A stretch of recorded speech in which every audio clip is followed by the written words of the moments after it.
कपड़े धोने वाली बहू। शादी के पहले से ही विभा को कपड़े धोने का बड़ा शौक था। कभी नल के नीचे तो कभी तालाब के पास। अरे मेरी नीली वाली लुंगी नहीं दिख रही है। विभा की अम्मा, कहाँ रखी है लुंगी? अरे वो तो विभा ने परसों ही धोकर रखी थी आपकी अलमारी में, देखो वहीं होगी। वो ना मैंने आज धो दी, मुझे लगा कि गंदी हो गई होगी। अरे कैसे गंदी हो गई थी? उसे तो मैंने पहना भी नहीं। हे भगवान, इस लड़की के कपड़े धोने की आदत से परेशान हो गया हूँ मैं। जितना तो घर में राशन नहीं आता, उससे कहीं ज्यादा डिटर्जेंट पाउडर का खर्चा है।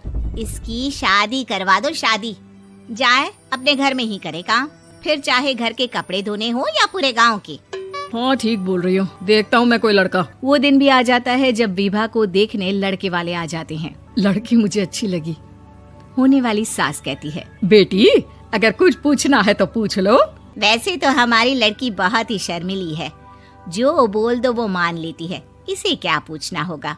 अरे कैसी बात कर रही हो माँ, मुझे इन लोगों के घर रहना है, सवाल तो कई है। हाँ हाँ बेटा, पूछ लो ना, क्या पूछना है। आप लोगों के घर कपड़े कौन धोता है? सास का मुंह बन जाता है। देखो, अगर तुम ये कहना चाहती हो कि तुम्हें कपड़े धोने नहीं आते तो सुन लो, कपड़े मैं ही धोती हूँ, लेकिन तुम्हारे आ जाने के बाद मैं रुमाल तक नहीं धोऊंगी। अरे चुप रहना भाग्यवान, बहू बेचारी घर आई नहीं, उसे डराना शुरू कर दिया। वो क्या है ना बिटिया, अभी तक तो ये कल्लू की माँ ही धोती थी, लेकिन अब तुम्हारे पापा तो दहेज में वॉशिंग मशीन देंगे ही। तभी विभा की माँ बोल पड़ती है, सवाल भी पूछा तो क्या। वैसे भाई साहब, मशीन की तो फिर भी कपड़े धोने की कैपेसिटी होती है। मतलब जो बिटिया दे रहे हैं ना विभा, इसे कपड़े धोने का बहुत शौक है। ये आप लोगों के क्या, आस पड़ोस गांव मोहल्ले सबके कपड़े धो दे और उफ तक ना करे। बाहर देखा नहीं आपने कितने कपड़े सूख रहे हैं? सब हमारी बिटिया ने ही तो धोए हैं। बस भी करो ना माँ, शर्म आ रही इतनी तारीफ सुनकर। और तो और एक दाग निकाल कर दिखाओ तो मान जाओ। हाँ अच्छा, माफ करना बेटा, मैंने गलत समझा। हमें तो रिश्ता बहुत पसंद है। और ऐसे जुड़ जाता है रिश्ता कपड़े धोने का शौक रखने वाली विभा का। उसकी शादी हो जाती है कोयला फैक्ट्री में काम करने वाले कल्लू के साथ। शादी के बाद अचानक विभा चिल्लाती हुई सास के पास आती है। सासू माँ, अरे सासू माँ कहाँ है आप? ये तो धोखा है, धोखा दिया आप लोगों ने मुझे। इसे ससुर के चक्कर के बारे में पता चल गया। अरे तो उसमें तुझे क्यों धोखा मिला है? अरे नल में पानी नहीं आता, कपड़े कैसे कब धुलेंगे? अच्छा, तू पानी नहीं आ रहा उसकी बात कर रही है। तो आपने क्या सोचा? कुछ नहीं। अच्छा, तेरी माँ ने कहा था कि कपड़े धोने का शौक है तुझे, याद आया मुझे। शौक बोलकर कपड़े धोने वाले मेरे जुनून को कम ना आके सासू माँ, कपड़ा धोना मेरा गुरूर है। तभी पति भी वहाँ आ जाता है। अभी मैंने इसे सनी देओल की फिल्म दिखाई है, उसी के डायलॉग मार रही है माँ। अच्छा सुन, साफ साफ बता रही हूँ, पानी सुबह 4 से 6 और शाम को 10 से 12 आता है, समझी? विभा टाइमिंग सुनकर हैरान हो जाती है। ये क्या भूतों का मोहल्ला है?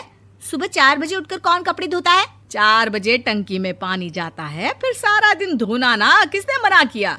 अरे कैसी बात कर रही हैं? 200 लीटर की टंकी में कितने कपड़े धो लूंगी मैं? सुबह ही उठ जाऊंगी मैं। अब क्या था, विभा सुबह 4 से लेकर रात के 12 बजे तक कपड़े ही धोती रहती। एक रोज सास पड़ोस से निकलकर कहीं जा रही होती है कि साथ वाली कहती है, हाँ कल्लू की माँ, जरा ये बताओ कि 2 साड़ी है, 2 ब्लाउज और एक पेटीकोट और एक नाड़े वाला लंबा कच्छा। हाँ तो? अरे तो क्या, कितना लोगी धुलाई ये बताओ। धोबन दिख रहे हैं हम क्या? हमारे पति सरकारी नौकरी से अभी रिटायर हुए हैं और बेटा सुपरवाइजर है कोयला फैक्ट्री में। धोबन समझ रखा है हमें? हाय रे कल्लू की अम्मा, माफ कर दो, वो तो मोहल्ले में यही सब बता रहे थे कि तुमने बहू को कपड़ा धुलवाने के काम में लगा दिया है। सास को पड़ोसन की बात सुनकर गुस्सा आ जाता है। वो घर पहुंचती है जहां घर के बाहर ही इतने सारे कपड़े सूख रहे होते हैं जितने कि किसी धोबन के घर पर। अरे ओ कल्लू की दुल्हन, बाहर निकल। माँ जी यहीं आ जाओ, बाथरूम में चादर धो रहे हैं हम। अरे अभी हम धोते हैं, तुमको बाहर निकलो। ये आस पड़ोस वाले बोल रहे हैं कि हम बहू से कपड़े धुलवा कर उसे कपड़ा धोने वाली बना दिए हैं। अरे छोड़ो ना माँ जी, किन लोगों की बातों में आती हो? आस पास के लोगों का तो काम ही होता है कि वो किसी तरह सास बहू को लड़ा दे। बहू सारे घर के कपड़े धोती है, ये क्या कम है? बोलिए। सास को भी लग जाता है कि वो बहू का ये सनकीपन नहीं छुड़वा सकती, इससे अच्छा है कि खुद ही चुप हो जाए।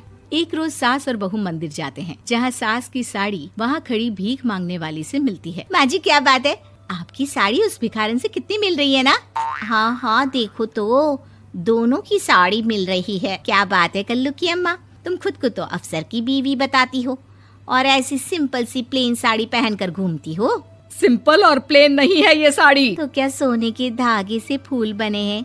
कुछ भी सासू माँ, कुछ भी। हाँ, बने थे इस साड़ी में सोने के धागे से फूल। मेरे पति लेकर आए थे मद्रास से स्पेशली मेरे लिए 10,000 की। ताहे भाई साहब इस भिखारन के लिए भी सेम टू सेम साड़ी लेकर आए होंगे 10,000 की। सास उस वक्त तो कुछ नहीं कहती, लेकिन बहू के साथ घर आती है और अलमारी से एल्बम निकाल कर लाती है। ये साड़ी देख रही है, ये वही साड़ी है जिसे मैंने अभी पहना था। इस साड़ी में ये जो चमकदार फूल दिख रहे हैं ना, ये सोने के धागों से काढ़े गए हैं। लेकिन तू लोकल वॉशिंग मशीन ब्रश से घिस घिस कर सारे फूलों को निकाल कर साड़ी प्लेन कर दी।